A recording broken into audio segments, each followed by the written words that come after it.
Gente, eu vim aqui falar pra vocês sobre o propósito, né, do Salmo 139.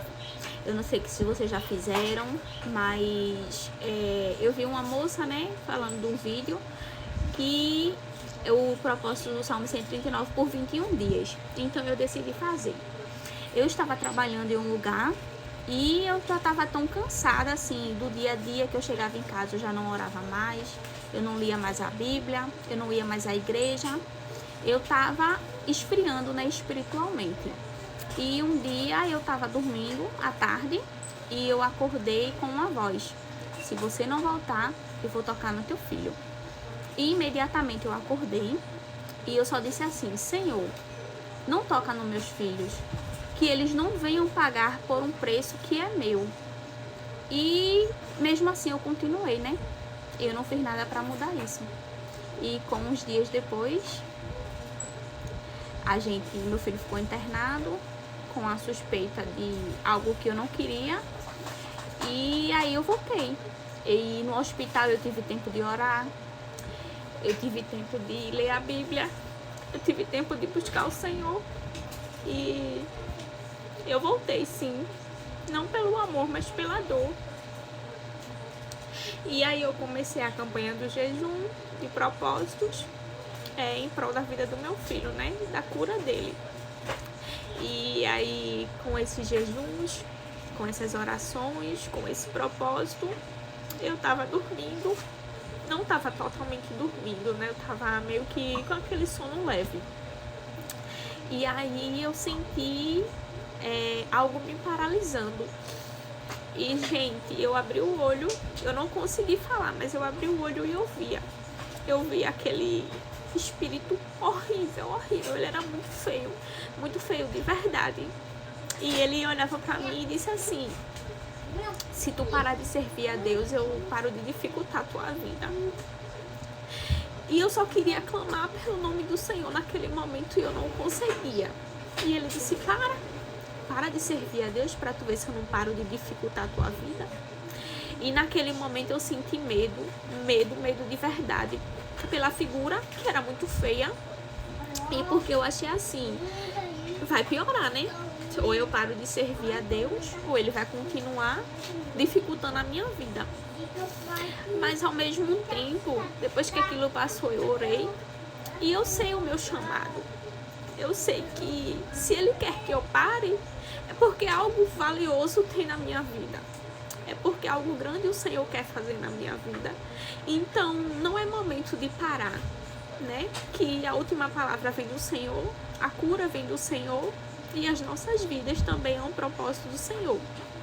Então, Ele não iria querer que eu parasse se não tivesse algo grande sobre a minha vida, se não existe uma promessa grande sobre a minha vida.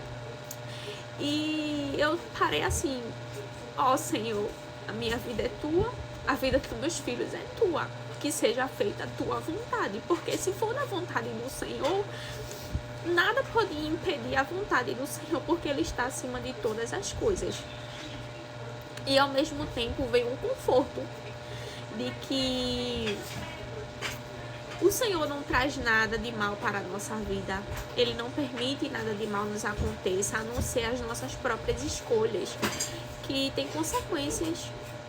E desde o propósito, desde o começo, eu tenho tido revelações, mas também eu tenho, assim, o mundo espiritual existe, minha gente. E quando você começa a fazer um propósito com o Senhor, começa uma batalha espiritual. E a gente tem que ser forte, senão a gente desiste no meio do caminho. E o Senhor não nos deu um espírito de medo, Ele nos deu um espírito de coragem.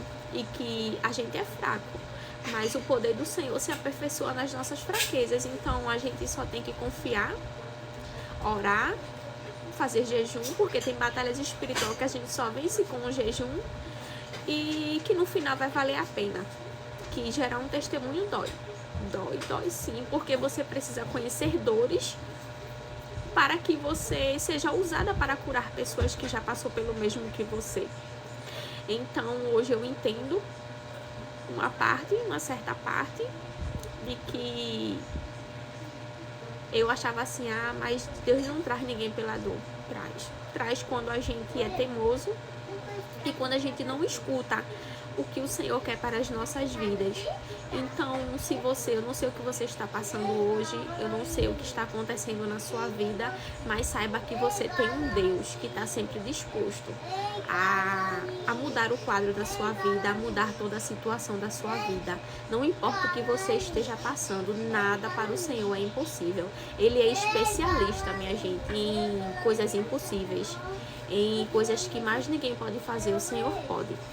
Então, ora, busca a presença do Senhor, chama por Ele, faça um propósito, faça um jejum, só começa, não espera estar perfeito para voltar para a presença do Senhor, não.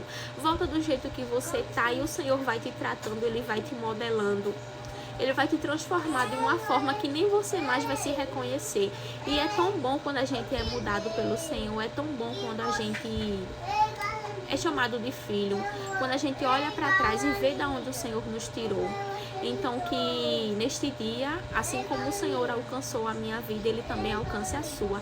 E que você não espere voltar pela dor, mas que você volte, porque o Senhor tem um amor imenso, disposto a lhe amar todos os dias e a lhe perdoar todos os dias.